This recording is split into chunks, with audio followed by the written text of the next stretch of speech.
Hello and welcome to the Churros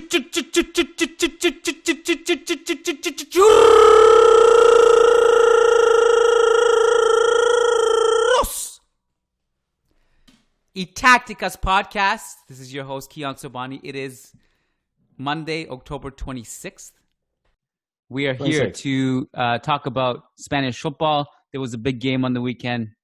I tried to convince Diego to do the intro. He didn't want any part of it.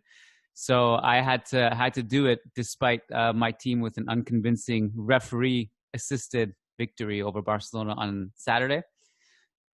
Joining me, as always, for Churros y Tácticas is Diego Lorijn. Diego, how you doing? I mean, we might as well end the show here because, you've said everything that I wanted to say. Referee-assisted win for Real Madrid.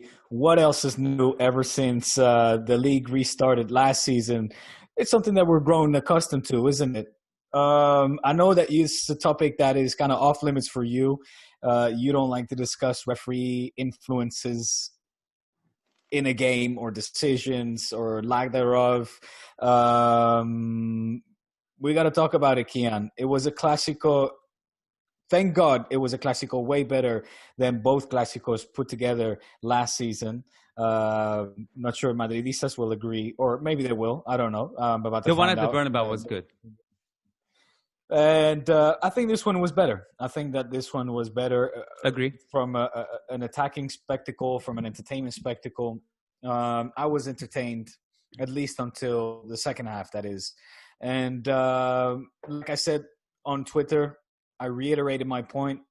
Never in a million lifetimes did Barca deserve to lose this Clásico. The fact that they did is solely at the hands of the master of the darkest of arts, Sergio Ramos, and of course something that we are just need to accept and get used to, and that is that the referees will always choose the white side. And I didn't say the right side, I said the white side. So, Kiyan, I'll pick it up wherever you want to start. I think we could start with, the starting 11s, which, if I'm not mistaken, both you and I pretty much got spot on, except with the exception of Pedri being included in the starting 11, which I think neither of us kind of expected.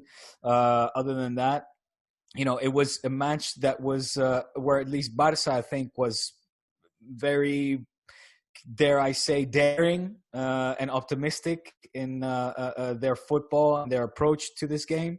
And Real Madrid, that really wasn't offering very much until they got the advantage. So, like I said, for me, the 2-1 was far closer than the 1-2. But, hey, what do I know? Well, listen, you made these comments initially on Saturday after the game. I thought in my head by Monday you would have a different take, but you've doubled down on this. So I think we should just head right into it. Forget starting lineups and stuff. We need to just discuss what your take, because your take to me is a little bit insane, okay? I love you. Okay. But all right. Let's start As with do I.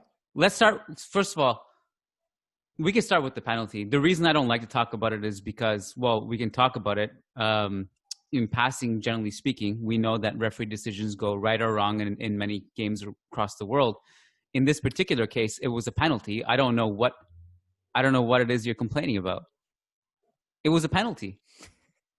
Are you denying the penalty? That was a foul. Kiyan. That is called a Sergio Ramos foul on Longley from stomping on his feet. I would like to know, from where exactly do referees start watching the VAR video? Is it just in that moment where there's the exaggeration and Sergio Ramos falls to the other side of where Longley was actually pulling him towards? Because if that's the case, then okay, then that looks like a penalty. Again, take into account that ridiculous exaggeration where Ramos falls to the other side. Rewind the tape just a second or two earlier, and you'll see pushing and pulling and pushing. I have to emphasize the word pushing from Sergio Ramos, as well as stomping on Longley's feet. Now, the push in and of itself, those are already, like, Sergio Ramos has committed 3 fouls leading up to the quick shirt tuck of Longley, an action that we see take place over and over and over again in any football match. So that, again, that penalty should have never existed. If anything, if the ref is going to call anything, it should have been a foul on Ramos. And I'm super surprised.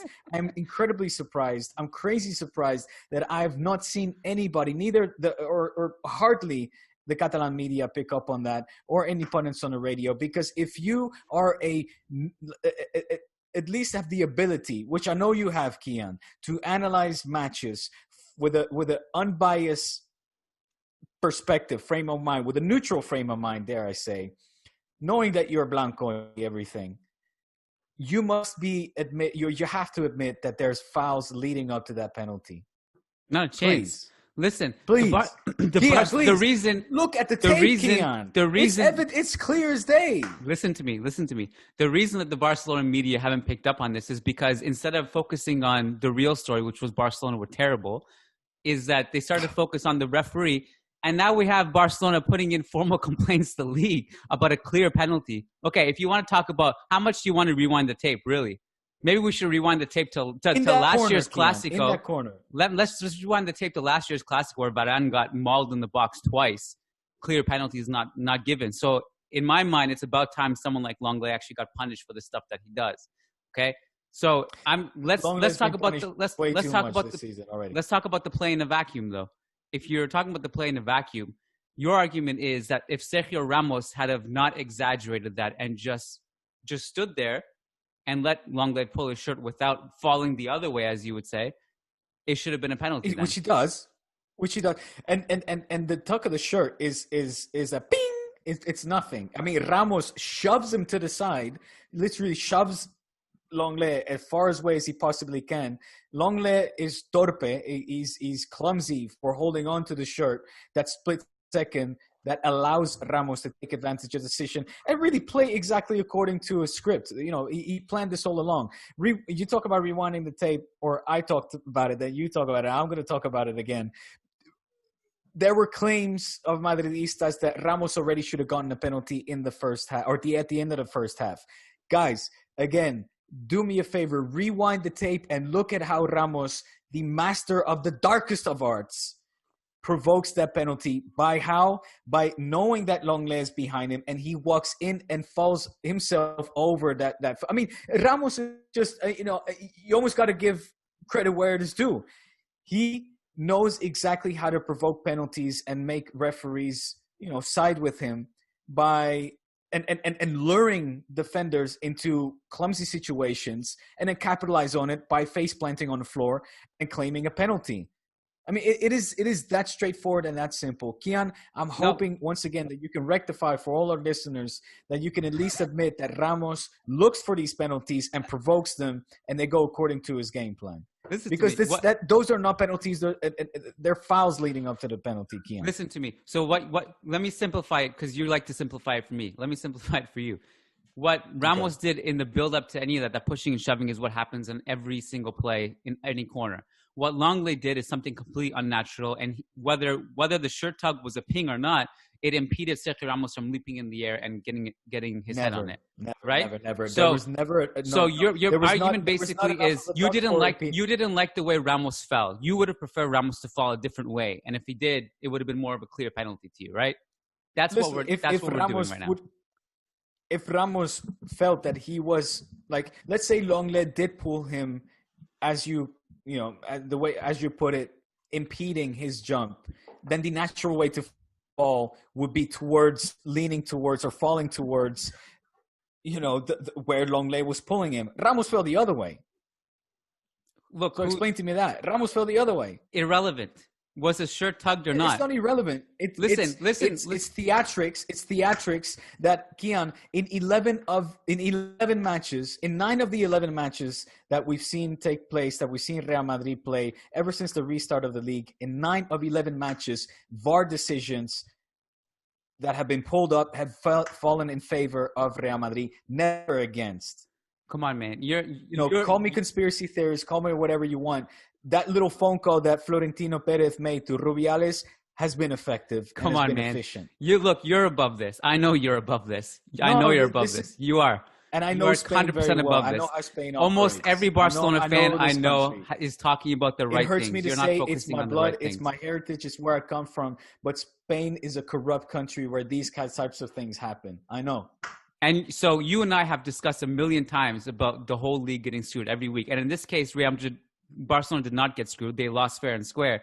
But now you're rewinding it even further back and saying, no, there is a conspiracy and Real Madrid are favored by the referees. When you can go back and look at a million decisions that have gone Barcelona's way in the league. And we're not going to do this right now. Not We've ever done this since too the many restart times. of the league. We've done this too many times. Not since the restart of the league. Listen, not since the restart of the league. One more thing about the referee, Diego, before we move on to the actual game. What you're saying about Ramos falling one way or the other is still irrelevant, because here's another example.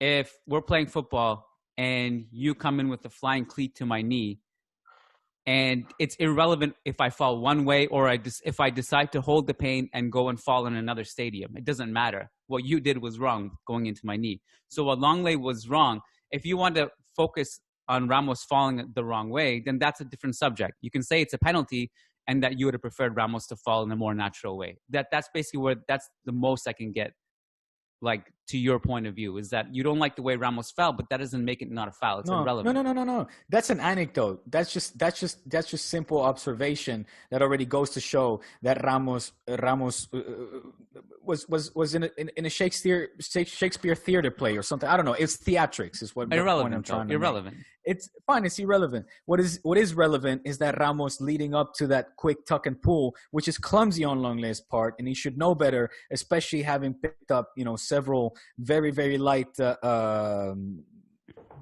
cards and red cards. He should know that they've taken his name and that he's a target for the ref so far this season. He should have known better. But the point of it, and something that is not irrelevant, is that Ramos repeatedly fouled Longley leading up to that tuck and pull session. But does that stuff not get called? That needs to be taken into account. There should be a foul call before a penalty call. Does that stuff not get called off ball though, or like if the ball isn't in play yet, the referee just talks to them both and says stop doing that? Does it actually get called a foul? No. The ball was in play. I mean, okay. Ramos shoves Longley out of the way when the ball is in midair. Okay. Come on, Kiyan. I'm talking to some like a sane, football analyst that watches football with a very keen and cunning eye and that has the ability to analyze it from a neutral perspective. Kiyan, that shove is a foul. How is that not a foul? Can we flip back to your original theory though about the game? What? Because you said Barcelona didn't deserve to lose. What did you think they deserved? I think that Barca were closer to netting in the second goal as opposed to falling behind 2-1. I think that by what metric? When you look at by what metric? By Messi breaking Ramos's hips and ankles. By Coutinho, where is that going to get him? Huh? Courtois is right there to save. That's a fair play. That's part of the defense. Courtois did a good save. But we were closer. We were edging ever so close to that second goal. I mean, the whole time I'm watching it, even with 1-0, I was thinking we're going to score for sure. Like, I was cruising during that first half and the beginning of the second half. I thought that the second goal for Barca was going to come in a moment of minutes. I felt comfortable throughout the match. I never saw any sort of any real threat coming from Real Madrid whatsoever. The time that the game was tied 1-1, none. So all of that stuff, all the XGs stats that you and others have been tweeting to me, all of that came after Koeman had to throw his Hail Mary, as I said on Twitter, and field all of the forwards plus Braithwaite. That's when obviously in times of panic and trying to salvage some sort of their face and the point out of the game, that's when Real Madrid clearly had the upper hand against the very nervous and insecure and unstable Barca. But until the Ramos penalty, Barca were on road and in cruise control mode to take a victory or at least have this game finish 1-0. If Madrid does think I'm completely insane for seeing that Barca had the upper hand, again, I feel like we've been watching two different games. I cannot for the life of me understand why Real Madrid fans are sticking out their chests. Most Barcelona fans are basically saying the same thing we are, that you guys were bad. Listen, you sound like Xavi. It wasn't the greatest match. It was not the greatest match. This is a team in construction. This is a team that is trying to find, a way, a whole new system with a whole new bunch of players. We feel the three teenagers that day. The point is that this team and Koeman are still trying to find their voice. They're still trying to find their style. They're still trying to really execute the game plan according to the manager's needs and wants and get an understanding of it. But despite all of that, yes, without a shadow of doubt, Barca were closer to getting in that second goal. There's no doubt about it. Again, Messi breaking ankles and hips, Coutinho getting a header that just went flying a few centimeters over the crossbar. All of those were signs that a second goal was coming. Did you forget that Vinicius nearly made it 2-0 after 5 minutes? Just before we get into anything deeper analysis, when we talk about who was closer to the second goal, Real Madrid were closer to the second goal. Barca's goal, I think, came 3 minutes after. So yeah, and Vinicius nearly made it 2-0. He had a shot in the box, completely open, and he missed it. Benzema, Ramos, all these guys had chances in the box. Cruz had a huge one at the end of the game, but there was so many chances that Real Madrid had. But Benzema had a good touch, a one shot on goal after Messi's. Yes, Kroos was close. You sound like Xavi right now. After that Clasico, Real Madrid had more shots, and he was like, Barcelona don't count the shots. We cannot count the shots. Okay, so tell me what you're counting, because every single metric, Barcelona were not better. Like I said, Kiyan, it's very simple. It's very simple. You're going by the eye test? Okay. Barca were closer to the 2-1 than Madrid were to the 2-1. The referee and Ramos helped you get up on the scoreboard, and that basically fucked up Koeman's game plan. It threw the plan out the window. It made Barca nervous. It made Barca unstable. And Real Madrid clearly had the upper hand ever since that point. That is all I'm trying to say. I know, but all those shots on goal and all the position stats, whatever you want to throw my way, came after the 2-1. No, in a 1-1. Look, yes. Okay, here's how I saw the game. Okay, because I will cede the fact that Barcelona started off the second half much better than Real Madrid. They had more of the ball. Much better. But they just had the ball. That's it. That's all they did. They didn't really get in behind Real Madrid much, apart from that Messi chance. That was it. Give it some time, man. There was Griezmann that was warming up. I forget. I think Dembélé was warming Trincao. I mean, there were moves. Scary. There were moves that Koeman could have made before the penalty that would have put, a nail in the coffin for Real Madrid. We were closer to 1, and that's what pisses me off about all this. And the thing is, I don't. At the end of the day, like I said, this is a marathon, not a sprint. Mm-hmm. And I actually tweeted that after the 1-0. Because again, even at the start of the game when Real Madrid went up one goal, I think even Madridistas were surprised. That came out of nowhere. It was a good goal. I'm not taking anything away from the goal, but that came out of nowhere. Barca rather managed to bounce back very quickly, very effectively by the record-breaking teenage sensation that is Ansu Fati, the youngest goal scorer in the Clasico now, with a great goal. And I felt that Barca were very comfortable in their skin at that moment. Were they clear, were they in clear control of the game? Were they dominating the game to the point where they had annulled Madrid and there was, no sense that there was ever going to be any threat coming from Real Madrid? Not necessarily. However, I will say, and again, I reiterate this point, that Barca were much closer to the 2-1 than Real Madrid were at taking the lead in the Clásico. They just were. For me, and I base it on eye test. I base it on sensation. I don't have the stats in hand in that minute, so I'm not there sitting there counting shots on goal or Vinicius shots that go flying wide. This is just based on sensation. I was not nervous for this game. It was the complete total opposite. I was thinking, okay, this second goal is going to come and it will come soon. Okay, so here, what you're saying is a little bit subjective, okay? I'm not going to sit here and say don't feel that way. What I would say is that even if that's true, if Barcelona deserved not to lose, I think you're focusing on the wrong things. Because where are your standards is what I would say. Where are your standards? This is Barcelona. This is freaking Barcelona. You went up against a team that couldn't score against Cadiz or Shakhtar Donetsk. They went in and they almost scored 4 against you. Your defense was treading water. I made this point in the Managing Madrid post-game podcast.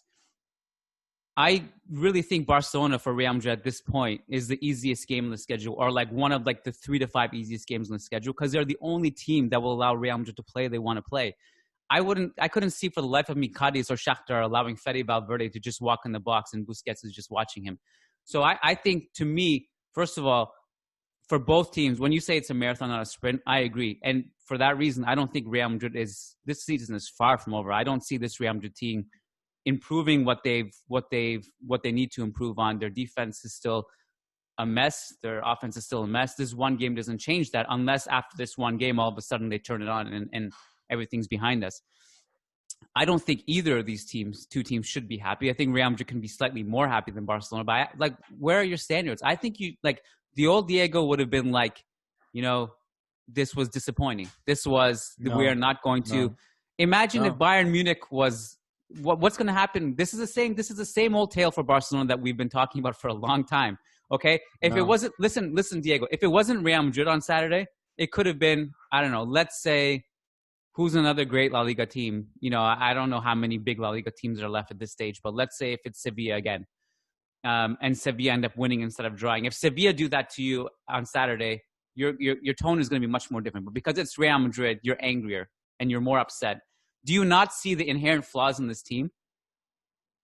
I do. Listen, hey, if we're taking this by bits, okay? I need to vent my frustration and the sense of injustice that I have about this game. That doesn't mean that I don't continue to practice self-criticism when it comes to the performances of the team as a whole, as well as individual players, as well as, tactical and coaching errors, which were definitely, prevalent on the night. Despite all that, and we will get into that, Barca were closer to the 2-1 than Real Madrid was. Who cares? I do, because it was the freaking referee and Ramos's dark arts that allowed Real Madrid to get the upper hand in the 2-1, and from there on, win the Clásico, undeservedly so. Okay, but it was what you're not saying, deserved, man. Listen, because I do think that Barca came out better on the night. I do think that you said it yourself. Barca were better in the second half. That was like a 10 to 15 minute stretch where they did nothing. It was a 10 to 15 minute stretch where they had the ball.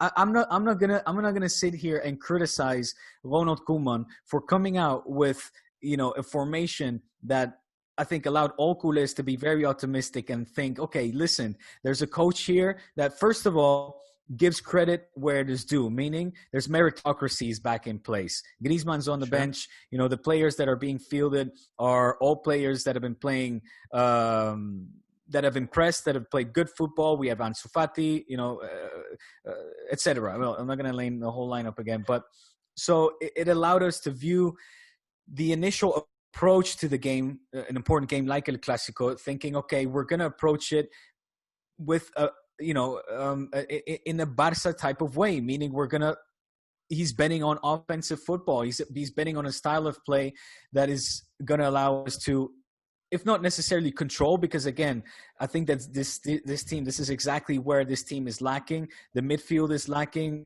I have plenty of criticism going to Busquets, Frenkie de Jong, of who I expect a whole lot more. So there's things that need to change. There's things that need to drastically improve in this team in order to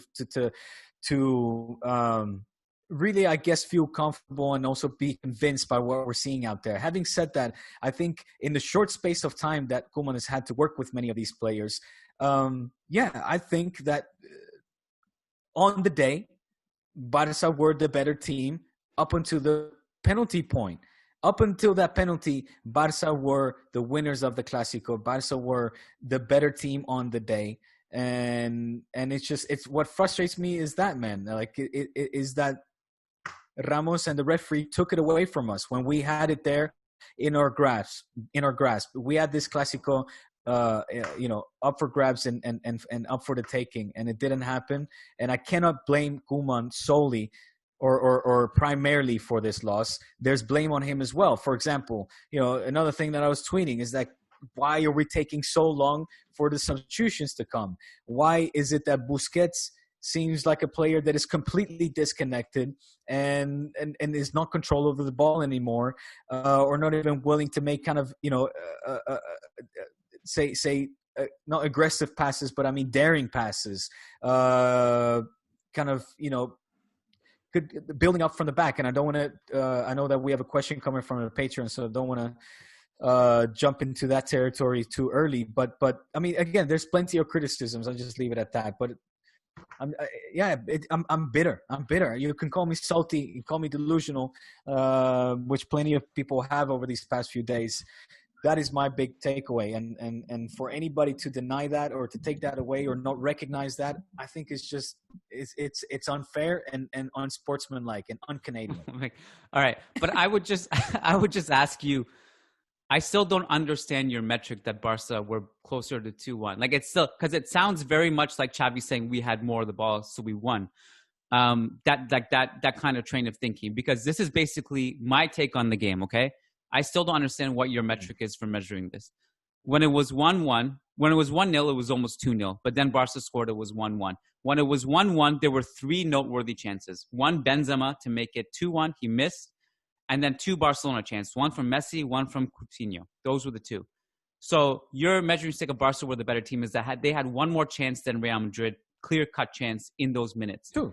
You just said yourself. Benzema and 2-2 Barca. So, but that's your standard, is that Barcelona had one more chance than Real Madrid did in those stretch, and that's why Barcelona were the better team. We know football doesn't work that way, man. We know that it's just constant momentum shifts. Real Madrid started off better. Barcelona responded better. Then Real Madrid were stronger to end the half. Then Barcelona opened the half stronger. But again, these are all momentum shifts. This doesn't mean that Barcelona were necessarily better. Like, I still don't understand your metric. Sensations, man. My metric is my feeling. If I had been sitting on the edge of my seat, if that is your metric, if your metric is your feeling, you can't possibly be upset at people who have a different feeling than you. Or just eye test. Well, I'm not upset at people, but the thing is, I feel like most Madridistas that have been, I've been receiving my fair share of criticism on Twitter, are basically just sticking their chest out because of this nasty penalty that allowed them to snatch up the win. And I just think that's bullshit, man. I think that's, if you're going to be, I get it. You get the bragging rights and you get to make fun of culés and that's part of the rivalry and that's part, of course, what makes Barça Madrid great. But if I were Madridista, I wouldn't be so quick to stick my chest out and lift my head in pride. It would be the opposite. I would be pretty doom and gloom about what this season could actually, entail and bring us, because I didn't see a whole bunch of positive from a team that has been practicing together for I don't know how many seasons now. For me, there's not much there, man. There's not much there. But I mean, you could flip this on Barcelona too. That's why when I said earlier, what's your standard? We're a team in progress. We're in reconstruction. It's a completely different story. Come on. Koeman has been there 3 days. Statement. What am I supposed to do with that? Koeman has been there 3 days. You still have freaking Messi. We're in the post-Ronaldo era. You're at least still in the Messi era. And you're talking about who's rebuilding and who's not? Barca's clearly rebuilding, my friend. So what is Real Madrid? An established powerhouse with a bunch of legends? Hey, you made no signings over the summer. You got the same coach, same exact players. Yeah, pretty much established. That's the correct word. But you know why we're not signing in play? Because apparently there's a virus going on the planet. Everyone's finances out of the whack. And the ones who are spending are having a lot of financial difficulty and asking their staff to take player cuts, salary cuts. And we're not. I don't know what to tell you. Here nor there. I mean, that's neither here nor there. I don't know, man. I think this podcast, all rationale has gone out the window. I don't know, man. Team? No, absolutely not. Maybe we should just start talking about like. No, you shut up, man. Take a breather. Come on, man. What am I supposed to do with these kind of statements? Kiyan, logic is out the window. Hold up. I'll answer your question. Your question was which team is rebuilding and which team is an established team. Real Madrid is an established team. They made no signings. You got the same coach, same players from last season with the addition of Odegaard. Whereas Barca's got a whole bunch of new kids running around and players that have left with a new coach that's been there yesterday. Clearly, that's a different scenario, different situation where I would hope lists and the newspapers here will give Koeman the right amount of time to put into effect his game plan, because even though it seems like a lot of culés have already discounted and have given up on the formation that Koeman likes to have this team play in, I still see a lot of positive in there, and I still see a lot of progress that can be made with that formation. And I have faith in Koeman that he will allow the players to get enough minutes and get a whole lot better, and hopefully fast, because Koeman knows that there's no time. Unfortunately, there's no time for him, because you got elections coming up, you got a season taking place that will probably see come to a halt at some point, because the sanitary situation or the health situation here in Spain is dire. So God knows how this season is going to evolve. Koeman just doesn't have a lot of time. And it's unfortunate, because, I've been super pleasantly surprised with what we've been seeing. Does that mean that everything has been going just swimmingly and according to plan? And I'm expecting, or I'm forecasting a triplete this season? No. But I am, and this is exactly what you and I talked about at the beginning when Koeman was signed. I am seeing a team that is competing again, that is running again, that is pressing again. And again, to reiterate the point, that is competing, and that is there's hunger there. There's ilusión, there's excitement. Good luck, man. I don't know what to tell you. I agree with you that it's way too early to come to conclusions. I don't know what's going to happen at the end of the season. I think Real Madrid has a million things they need to improve on. I think they thoroughly deserve this Clasico victory. I think Barcelona are easier opponent than Cadiz and Shakhtar, and I think Barcelona themselves have to look themselves in the mirror, and they're going to be like, they have to look at, well, we've had 1, 2, 3 tests so far this season. Sevilla, Getafe, Real Madrid, we failed all of them. And in all of those, Kiyan, VAR again played against Barca's interest and did not take into account, like, there's no criteria when it comes to VAR in Barca, man. And I know, and listen, and I say Barca because why? I'm a culé and I'm a Barca fan and I'm a Barca socio for 30 years now, and I've been this shit take place for far too long. Okay, have Barca been on the beneficial end or at the positive end of refereeing decisions? Yes, but have they been on the negative one? Far too often. And you can sounds talk like about every team in the world, by the way. Sounds sure, like every team except for Real Madrid. It's true. Except for Real Madrid, especially over these last 11 games. These last 11 games, 9 VAR decisions, all going in the favor of Real Madrid. It's crazy, Kiyan. It's crazy. It's crazy.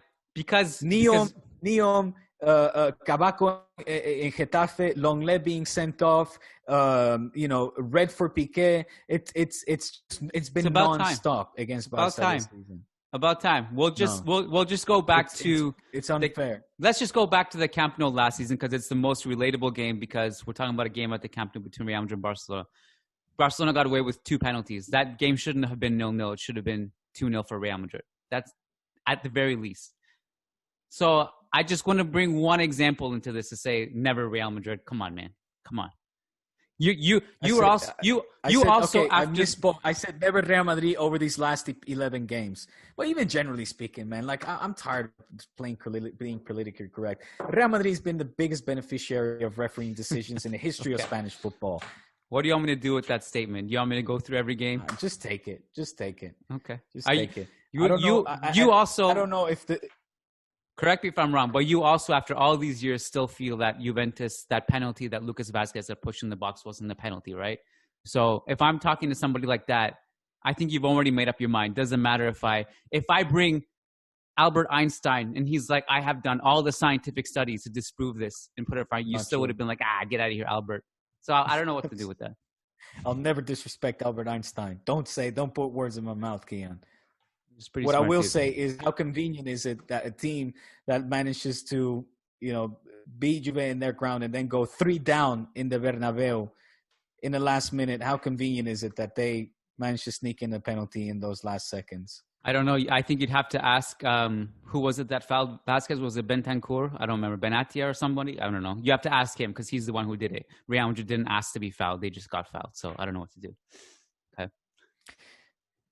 Against Getafe, we were Koeman has been having to struggle and having to deal with unfair VAR decisions. When he came out in the press conference talking about what is going on with VAR this season, he has got plenty of arguments, to put forward so far in the short time of space that he's been the coach of Football Club Barcelona so far.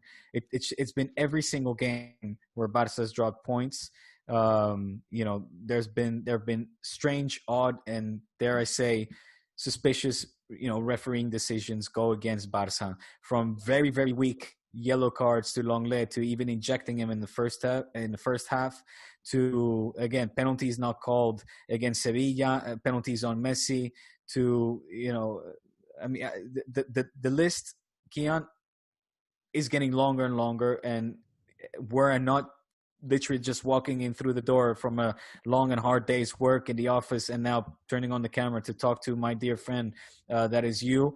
I would be happy to prepare a list and we can compare. If you want, and I'm talking about Real Madrid and Barca because do other teams like Betis and Getafe and who else? Real Sociedad, Atletico, teams that have played against Real Madrid during these past 11 games have a case where VAR decisions went again against them unfairly. Absolutely. But I'm talking about Barca and I'm talking about Real Madrid. If you want, we can go ahead and play that comparison game.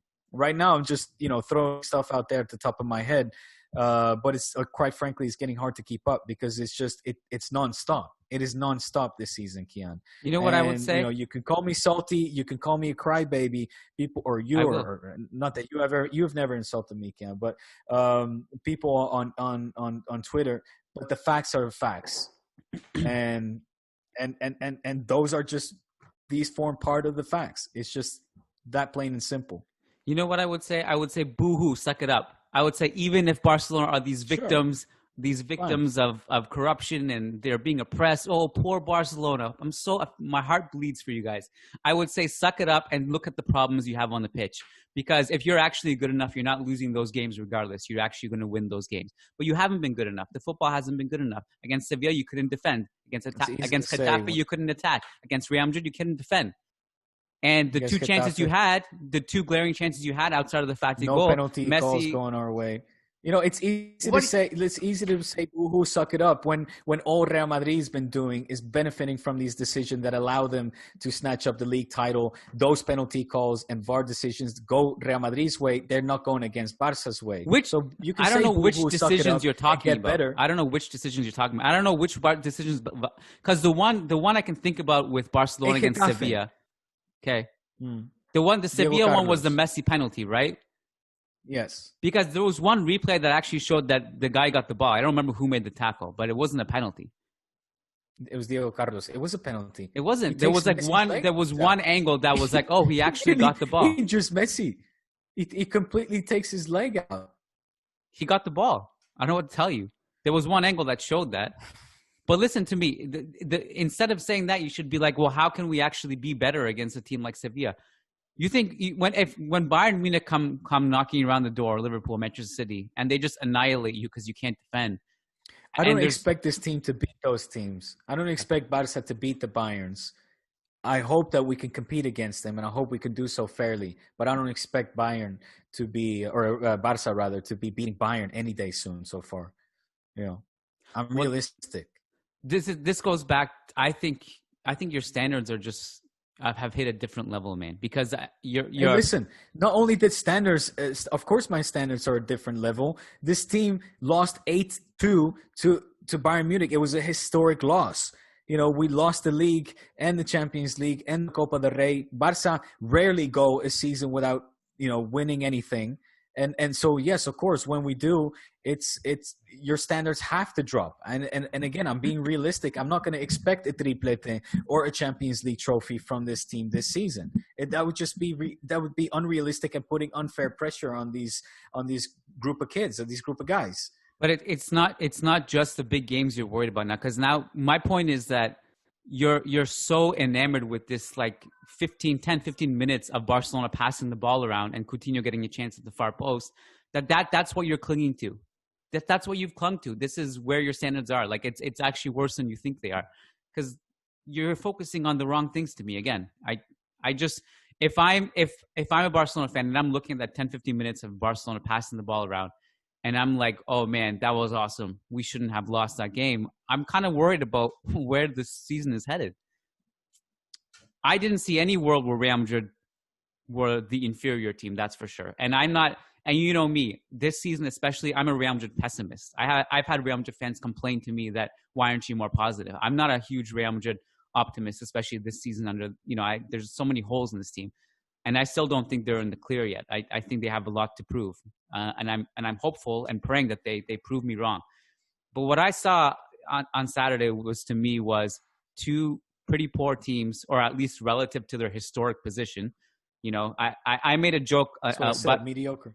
I made a joke about a week ago before the Clasico even started. This was when Real Madrid lost to Cadiz and Barca lost to, please, who did you lose to last week?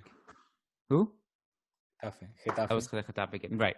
I made a joke. I was like, imagine if Mourinho and Pep from 2012 looked in a time machine. They saw what happened to Real Madrid and Barcelona in 2020. They'd be like, "What the hell, man? We created the greatest rivalry of all time. What is this? What happened in 2020? COVID. You have all these things happening, and now these two teams are just so." Regardless, I don't think either of us should be too thrilled. But I do. Not, Kiyan. I'm not. And I said again, and because a lot of things are going to be taken out of context, and I don't want you to do that. That is what is important to me. What our listeners will do, is what our listeners do, and I love them for it. And do what you got to do. But I don't want you to take my words out of context. And what I said is that this team, or that when I say that Barca were closer to the 2-1, it means that the 1-1 I think also would have been a fair result, and a draw would look like the most likely scenario. When I say that Barca were closer to the 1, was given those occasions that you mentioned, that yes, it allowed me to be that little smidgen more optimistic as opposed to Madrid posing a threat against Barca. Is that plain and simple? Never in my life would I have expected. I say never in my life. That's exaggerating, but never. Not at that moment did I suspect that Ramos would pull a trick out of the magic hat and invent himself a nice little penalty where he's finally. Was it a penalty or not? It was a foul before it was the penalty. Imagine if the foul before. I haven't seen that. Okay, I have to go look at it. But if that's the case, let's say that never happened. What Longley did, was that a penalty? Yes or no? Technically, you're not allowed to tuck the shirt. Okay, thank you. All right, so help me God if I go back and look at the film and I see Ramos just and Longley pushing each other and it's just a very casual play. And he stomps on his foot, and the push is more than evident. I mean, the referee, I know he's the push, the shove. What are you doing? Are you looking it up now? I'm going to look it up before the podcast is over. Where are you looking it up? Just, I don't know, realmadridbias.com, just to make sure I get the most biased angle. Okay, but I'm not going to waste the listeners' time and do that. And just focus on it, but I'll do it before the podcast is over. We can do lingering Clasico stuff. We can do Bartomeu stuff. We can do the rest of the league. The other teams exist, and then one of these questions will circle back to Barcelona too. So, was there anything else from La Liga did you want to hit? I was not in the mood to watch more football after the Clasico. No. All right. Well, I can give you a quick rapid fire. I watched 2 other games this weekend. I'll have to probably watch another one tonight just to catch up on some things. But because Jesus Vallejo played with Granada, I didn't watch that game. I watched Atletico Betis, and I made this joke on Twitter because Simeone started Suarez and Marcos Llorente up front, and Atletico won 2-0, and Suarez and Llorente scored. So imagine if somebody told you in 2018, among all the things that you wouldn't believe in 2020, if someone told you Atletico would win 2-0 behind goals from their 2 strikers, Luis Suarez and Marcos Llorente, what would you say? Unbelievable, right? Crazy. Insane. Yeah. But I actually thought Atletico played really well. It was a good bounce back game from after getting trounced by Bayern 4-0 in the Champions League. Llorente was great. One of his even though he's been great, one of his better games this season probably. I thought Correa was incredible. Him just switching flanks and really ripping Betis apart with his movement, but also defending really well. And Betis had a few bright spots. I thought Teo was pretty good on the wing. He was burning Trippier a couple of times, but those are just quick things from Atletico, Betis. And then Cadiz Villarreal was largely uneventful, and I watched it mostly for Kubo. And I thought Kubo played okay, but he was largely invisible too. But mostly, the weird thing about this game, Diego, was that there was a VAR decision because Negredo scores for Cadiz, and they had a VAR decision, which I thought ultimately was the incorrect call, but others felt it was the correct call. It took like 5 minutes, and it was just annoying to sit through. So those are my two notes from those two games. And I don't know. Oh, Real Sociedad 4-1. I'm just really happy anytime they do well, because I love David Silva and he's playing really well. Yeah, I mean, I wish I had mustered up the strength to watch that game, because they're a team that I like to. It's just one of those must-follow teams. Last season and this season again, and I'm happy that Imanol is still managing to get out the best of his squad, because I mean they're on the right track, I would say, to hopefully can we say to be a serious contender for La Liga. Now it's obviously early days, 7 match days have been played, but the fact that they're up there and leading the way is a very positive sign, and fingers crossed that they can keep it up moving over into the second half of the season, where really, if you look at sort of historically where leagues are won, that first half of the league is ever so important. That's kind of when teams, at least the mid-table teams, kind of secure their survival in the Spanish top flight one more season. But also when it comes to the battle up top, it's where I think most teams pick up the most amount of points, and therefore the advantage, whether it is to qualify for the Europa League, Champions League, or eventually be the league champion. So, fingers crossed for Real Sociedad, and yeah, what an emphatic win. Also, Elche, I saw that they continue to prolong the suffering of Valencia. You look at a team like Valencia, all the turmoil that has been surrounding that team ever since last season. I think they're in mid-table. What is it, 13th, 14th? Here it is. So they're in 14th right now. I don't know if I'm being overly pessimistic in maybe already calling now that they could be a potential relegation team. I don't know. I haven't seen enough really to crazy. Make such a massive, bold statement. But knowing all the turmoil that's been surrounding them, seeing their progress so far in the league, they've now dropped down to 14th. They're in trouble. There's no way, there's just no ifs, ands, or buts about it.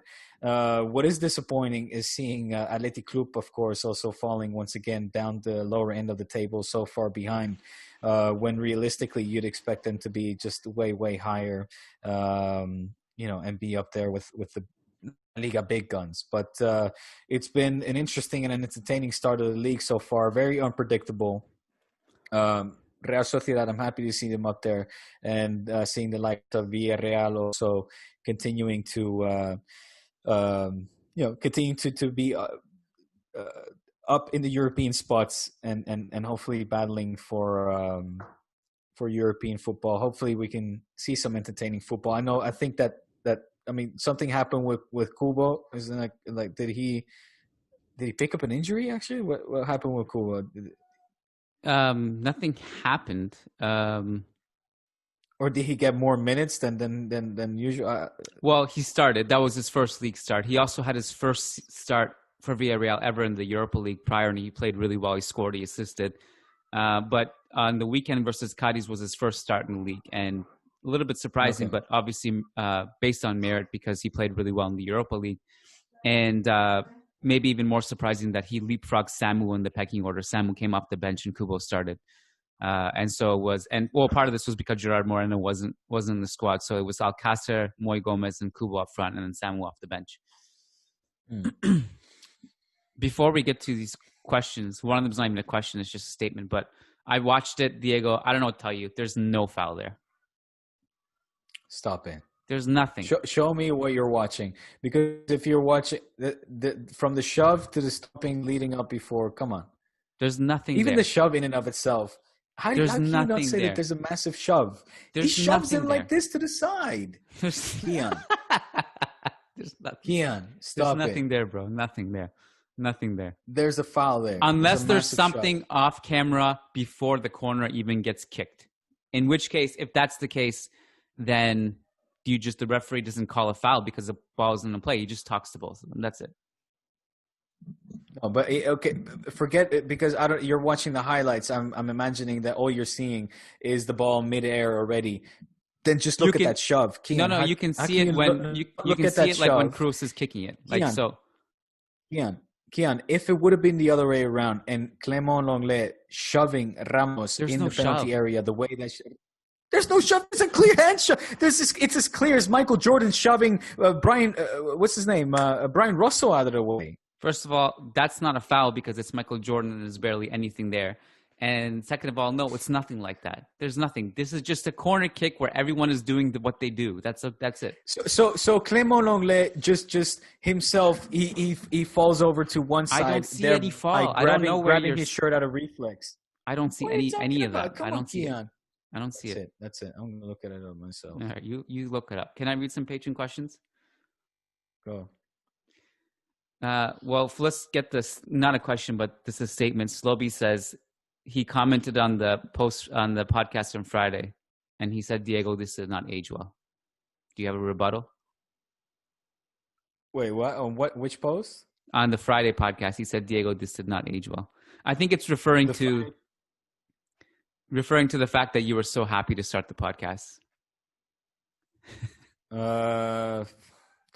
Well, up until the shoving and controversial penalty call, all right. I think I was on track to continue to be happy. So we had a lot of questions. Dude, I'm looking at it right now. Ramos shoves Lenglet out of the way, making Lenglet out of reflex grab his shirt. Kiyan, okay, you're not being fair. You're just not being fair. All right. Well, one of us is not being fair. I don't know what to tell you. We got a lot of Patreon questions come in after this game. We don't have time to get to all of them. But as a reminder, if you pledge a certain amount, I think it's $5, then you actually get a guaranteed response to your question. Can I screen share this? I need to screen share this. Look at it from the angle. Look at it from the from basically the front angle where you see both Clément Lenglet and Ramos's face. So not from the back, which is also pretty clear. Look at it from the front. Ramos shoves him out of the way, man. They're both tucking on each other's shirt. Clément Lenglet is holding on to Ramos. Ramos is holding on to Lenglet, and then he shoves him away. And Lenglet still has Ramos' shirt in his hand, and then he lets go. Then Ramos falls to the other side. This podcast is over. Well, this take a long time to share your screen. If you cannot recognize that, Kiyan, then we have no business continuing to discuss this topic because it's clear as day. Well, let's take this Patreon question and then we can discuss that part. Juboyega says, one data metric I've been tracking for some time per Understat. Barca are 18th in passes per defensive action, which shows their pressing hasn't been effective at all. Even their opponents' passing per defensive action number suggests they don't build enough from the back, or they're easily pressed by opposition. Data from Football Reference and StatsBomb shows something similar. Is this a strategy by Koeman, or something you guys think they'll improve on as the season goes on? They need to improve on, and it's a great question. We addressed it on the Friday pod when I mentioned that first pass out of the back is key. More often than not, at this point in time, it almost seems like the double pivot is a mere illusion because we're seeing balls that are flying over them. Because both Frenkie de Jong and Busquets, to me at least, are playing not to their level. I'm disappointed with Frenkie de Jong. Not expecting a whole bunch more of Busquets, to be really frank. Now, in his time left with Barca, I think that his best days are long gone, and I don't know if he's mentally capable of also, bringing back the kind of football that we grew accustomed to during his peak years. When it comes to Frankie, I still have faith that we can see a much improved Frankie de Jong that we saw at Ajax or during his Ajax days, that actually took control and was daring, was brave, and commanded the ball and took, risky passes and risky plays where he controls the ball and sees his teammates, pinpoint passes, building up from the back. But we're just not seeing that right now. And I think that is one of the big questions for Koeman is, how do I solve that? What is going on with my double pivot situation? Should I be playing Busquets and Pjanic? Should I bring Riqui Puig perhaps into this equation, which I think, now that Coutinho's gone, for example, could be a very, very interesting solution or very interesting option. I'm crossing my fingers that we will see that, because I think that's what this team is missing.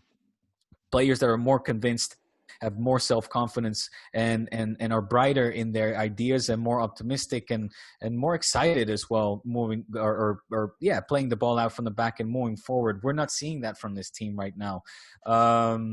It's a much more vertical team that we're seeing from Koeman, which I think either way falls into his game plan. What I don't know is if these passes from the back, the long passes that were kind of like skipping over the initial line of midfielders, falls into that game plan, or if it's just a lack of confidence that we're seeing from the players and the teammates have in each other.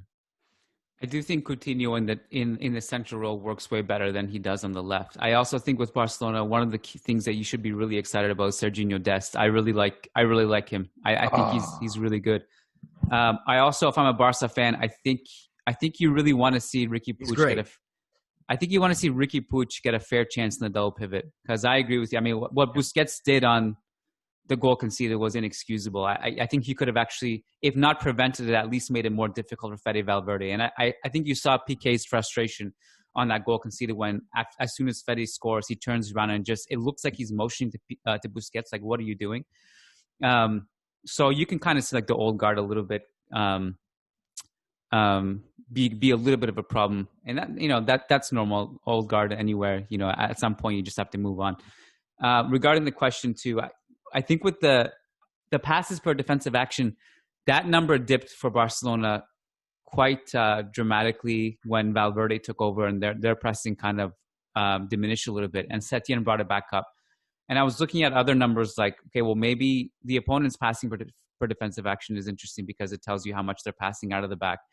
But I wonder if they had compensated for that by maybe having possession in other areas, and maybe they're winning the ball in areas and having passes in the final third. But this team doesn't have much possession of the ball. Right. It's in fact, and I think, or you and I would discuss this in previous pods as well. That's not really one of the pillars of Koeman's teams, really. I mean, we saw in the Dutch team, the teams that he's coached, that possession type football is not necessarily, again, a crucial element of his game plan. So.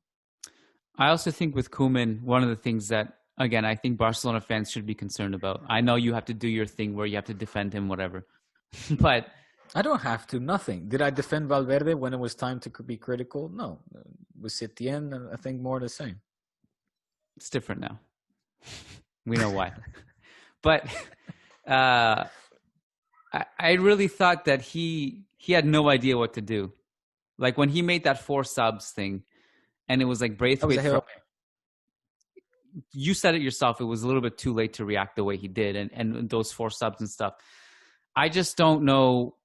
And he spent so much time talking about the referee after the game. Like, dude, this team needs to be better, and your decision making needs to be better too. And I don't know what adjustments he can make when things aren't going his way. I haven't seen anything from these tests, the Sevilla, Getafe, Real Madrid games, that show me that he knows how to react in those situations where the team's not playing good enough. So I think that Barca fans should be a little bit concerned about that. Or when he's being unfairly punished by the referee.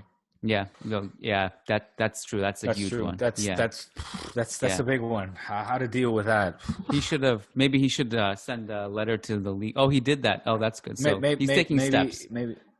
Maybe Florentino can call Rubiales again in the name of Koeman. Maybe if it gets a Real Madrid job, then he can have those connections. But for now, he has to just be a victim, unfortunately. I guess so. All right, it's the story of our lives, Kiyan. Yeah.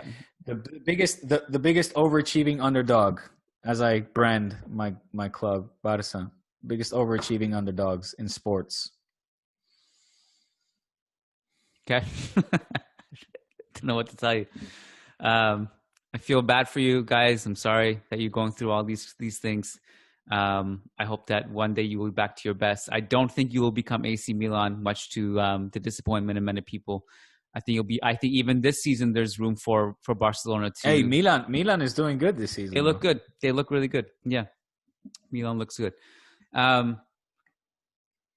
By the way, you know, like when the whole Messi thing was happening this summer, you know what would have been really like a very unlikely, to be fair, but really would have been the best possible outcome for Barcelona if they just put the 700 million release clause and it was accepted and somebody paid it.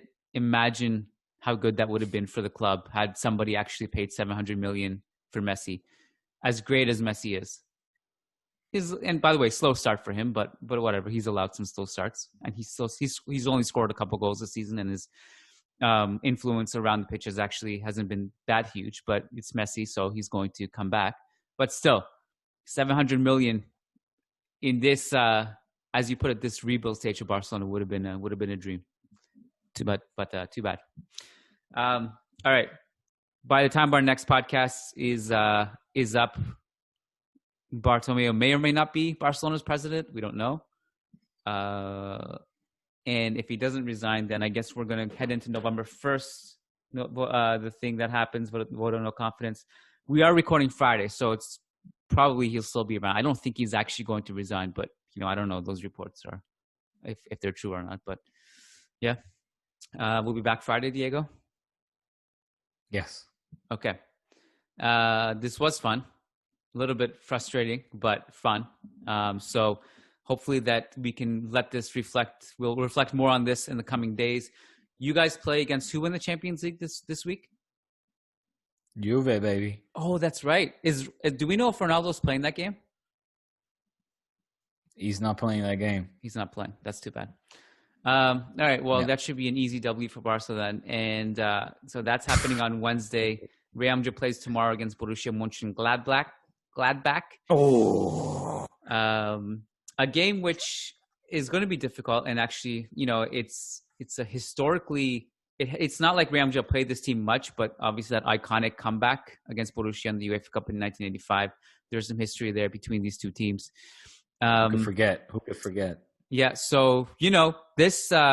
Who knows what tune we'll be singing by Friday if Real Madrid don't get their act together against an opponent they should beat, and Barcelona lose to Juventus. That there's some fireworks ready to be had, but I guess for the sake of your mental health and my mental health, we hope for 2 W's, I guess, and then we'll be friends again until the next Clasico.